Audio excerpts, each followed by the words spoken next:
ਤੈਨੂੰ ਦੱਸਿਆ ਤਾਂ ਸੀ ਗੋਲ ਜਿਹੜੀ ਇਹਦੇ ਤੇ ਹਰਿਆਈ ਜੀ ਬਣੀ ਹੁੰਦੀ।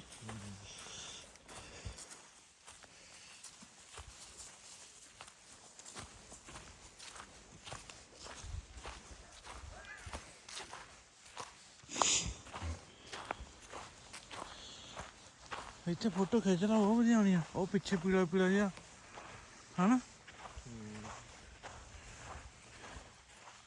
ਇੱਥੇ ਆਉਂਦਾ ਉਹਦੇ ਫਰੇਮ ਪਿੱਛੇ।